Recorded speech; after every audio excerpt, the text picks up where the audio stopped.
Hello, Rico the Wedding Singer here. I'm going to teach you how to adjust, pop your tailbone, back tailbone. This is how you do it. You lay down with your your knees up, 45 degrees angle, bent. So 45 is about like this.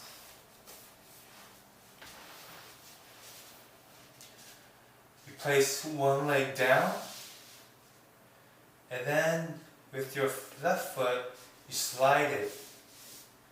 You slide it, and then once you get down, you push yourself up using your hip up, and then your knee down.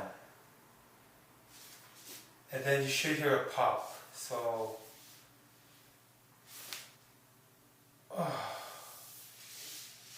same goes for the side, 45.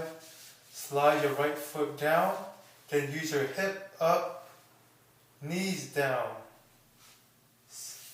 like so.